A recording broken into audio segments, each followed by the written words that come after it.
library things here at Fordham U. And season 2 is bringing you all the deets about library service. I'm Amber. And I'm Hannah. Hey, Hannah. You know, Hannah, from digital resources to research materials to just merely finding a good old classic physical copy of a book, libraries have adapted to meet the changing needs of their patrons. And today, our lovely, lovely listeners, we have a super duper special guest joining us today that is a total star at Walsh Library and beyond. Oh, yes, we do, Amber. Our first guest of Season 2 is Access Services and Circulation staff member extraordinaire, a bookworm, if you will, a person who has her lunch hot but gives her death stares cold. Yes! Because it is one of our very, very dear friends and colleagues. Yes. Maria Sanchez. Also, I will add a DJ possibly on the side because this Maria Sanchez has created the theme song for our show here. Tracy Santiago. Tracy Santiago. Yeah. Hello. Hi, Maria. Thanks for having me on the pod. That's right. Yeah, that's right. We have a question that we always ask ourselves on this pod, and it's if you were an academic journal, what would the title of that journal be? The Journal. Oh. My jaw dropped. Oh, my God. In French, Le Journal. Oh, my God, yeah. Maria. She's a Francophile. Yeah. Someone get her a baguette. And a beret. And cheese. Yeah, I'd say because it'd be about everything and anything. I'm just fascinated with the world. Oh, my God. I like that. That's amazing. Amber, can I do a journal that's based off of one that I looked up about an hour ago? Yeah.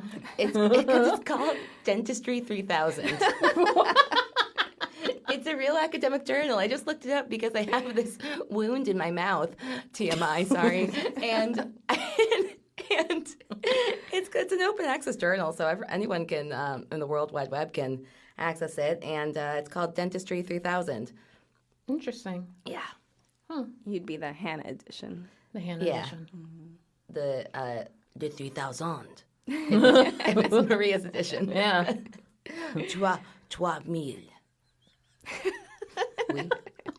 Oui. All right. Well, that's all the French for me. Amber? Yeah. Mine would be philosophical proof that we are in assimilation.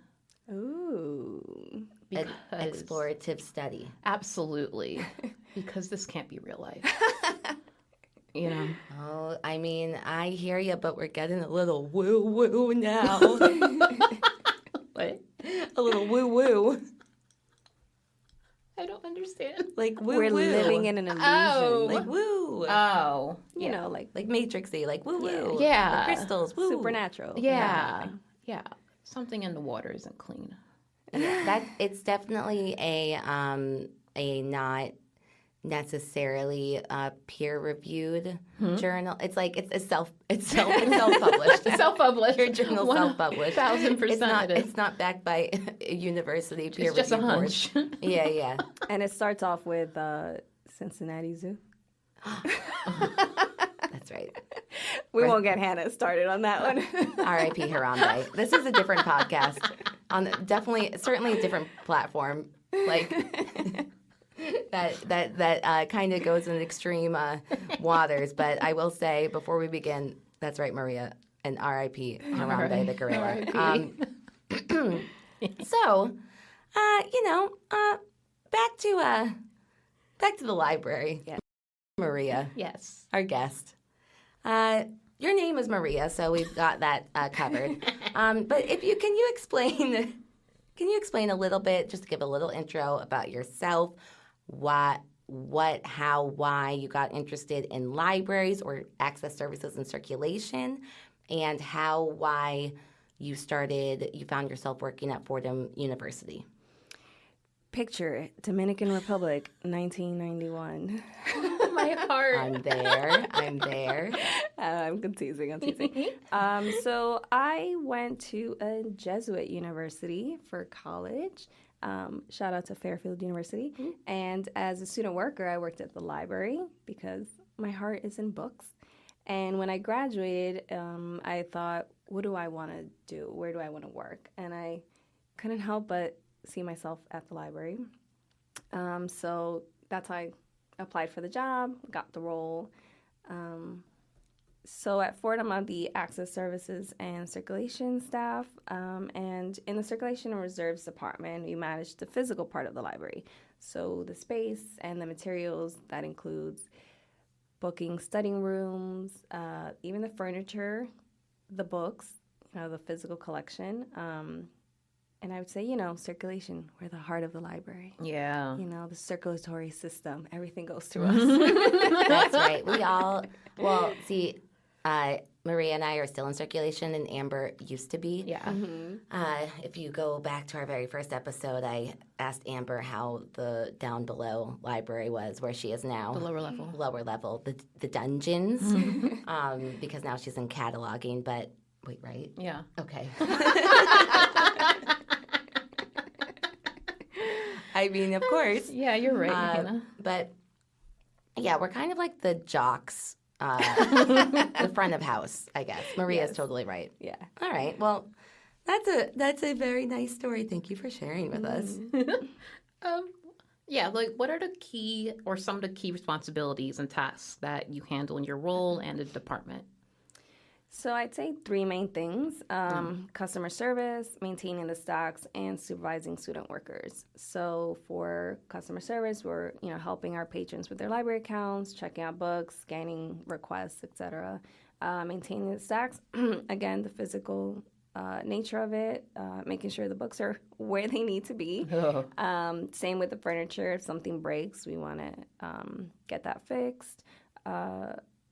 And also tailoring the space to best work for the students and faculty that use it. And then supervising our fabulous student workers. They're a real help to us and everything that we need to get done. Love it. Okay, so, I mean, it is definitely a very service-oriented position and department, as you mentioned, and based on all the tasks and whatnot that you just mentioned. But with a service, any service job, there's sometimes can be challenging or unique requests from some patrons. How might you handle a challenging circumstance such as that? Yeah, so when you are in service, you always want to start from a place of grace. True. Nothing is personal. So if you're having a challenging, let's say a difficult interaction, you always got to remember it's really not about you. Sometimes people really are just in a rush, or they've already had an issue prior to coming to see you. Don't take anything personal ever. But I also do my best to not let someone walk away empty-handed. I'll try to find or assist them as best I can, which sometimes would include directing them to the proper department. We have a lot of departments within the library, with a library at each campus, plus access to libraries worldwide through our interlibrary loan department. So if circulation cannot help you, perhaps one of the departments can, or we can outsource the solution. Yeah, that sounds good. So, you provide as much assistance as you can until it's, really out of your hands, and it can be passed along to another department or person in the library. That makes sense. Yeah, because as much as I want to help you all the way, like, for example, research help, we've got the professionals at reference, so why would I stand there trying to direct you when they can really, really help you a lot better than I can? Totally. I would say, and that's an important part of service in general, of, knowing when it's time to let another professional come in and, recommending their top-tier service instead. Right. Yeah. And reference is 2 feet away from us. Yes. Yeah. And in correlation with that, like, what's a memorable experience that you've been able to, that you can tell us where you've helped someone with their information needs? So, had a memorable experience with helping Father Shelley with his research through our document delivery service. He was so kind and appreciative. I kept telling him it was no trouble, it was part of my job. Sadly, he passed away, and I got to know him a little more through his obituary, and from the few interactions we had, it was really true to his character. Father Shelley wrote the book on Fordham, and turns out he was Father McShane's cousin. Oh, no kidding. Yeah. I was the last president of Fordham University. Yeah. That's great. And can you share with us any initiatives or projects you've been involved in to enhance circulation services or improve the patron experience? I'm gonna say the Walsh Library Student Lounge, since that opened recently. Yeah, a few years ago. This was pre-COVID. Hannah, Chris O'Neill, who was in season 1, That's right. and Episode 6. myself, and myself, we talked. We collected data from how that room was being used. And yeah, so if anyone, well, they probably graduated by this point, but yeah, every now and then we had times and days we'd go in, kind of observe the room, take a few notes, see was any technology being used, was it too crowded, was there enough room, what kind of interactions were happening there. So yeah, so those students got to see us and probably wonder, what are these people doing? Why total are we creepers. counting them? Yeah, but yeah, through that data, we were able to design the room the way it is now. Yeah, so that helped to make that room what it is today.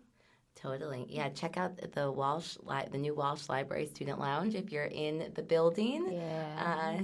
It is, and was started when me and Chris went and did all the counting, and then stopped because COVID-19, the pandemic, that great pandemic happened. Yeah. That was in 2019, the counting? Yeah. Into 2020 before we closed. Got you. Yeah. Got you. All right. What are you reading now, Maria? Maria's always reading. She's always reading reading. like I feel 47 like- books probably. Such a ding dong. Yeah. Wait, who's the ding dong? I do. Typical librarian Maria. Books. Let me tell you guys. She couldn't see her face in front of her face because it's always covered in a book. Yes, so as Hannah said, resident bookworm here. So I actually just finished a couple of really good books that, I would recommend highly. First one is Gathering Moss, A Natural and Cultural History of Mosses by Robin Wall Kimmerer. And I know that sounds so nerdy, but it's really well written. She definitely has an appreciation for the natural world, and kind of opens your eyes to seeing the little mosses, sticking on trees and rocks in a different light. And then another one is Underland, A Deep Time Journey by Robert McFarlane. And that one's really hard to describe, but it's a book about the world underneath our feet, whether in the mythological way or literal, mostly literal. So he does go to the catacombs in Paris. He talks about the icebergs and like iceberg drilling and how we can get so much data for future climate research through that. It's just a really fascinating read. Again, a little nerdy, but it's beautifully, very poetically written. So I highly recommend that. And right now, I just started reading the Gnostic Gospels by Elaine Pagels. I hope I'm saying that right. And The Story of Art Without Men by Katie Hessel. Oh. Yeah. What's that one about? So Katie Hessel saw that there was a lack of appreciation of women in art. She took art history in college, but barely learned about women artists. So she decided to start an Instagram page to highlight women artists. Then I believe that evolved into a podcast, and now it's a book. So really just highlighting throughout history. I just started. I'm still in I think the 1500s. Yeah. But it's really great because we don't learn. I mean, we don't learn a lot. I think about artists unless you take art history. Yeah. But especially women artists. Yeah. Ain't that the truth? Happy Women's History. Well, we're recording in March, even though this will be released later. So happy Women's History Month now. And you know what? And later. Yeah. Why not? Yeah. Sure. Always month. remember the woman in your life. Yeah, Absolutely. That's right. As there are 3 of us in this room now. Well, that's great. Maria, thank you so much for joining us. We, obviously, the 3 of us can gab, and gab. But we will stop gabbing for now and say thank you for joining us yet again. And thank you to you, our dear listeners. Follow us on Loud Librarians Pod on Instagram, hashtag Avi, and hashtag duh. And you know what? We'll see you next week. Why not? Yeah. Yeah. Well, yeah. All right. That's all. Thanks, everyone. Bye. Bye.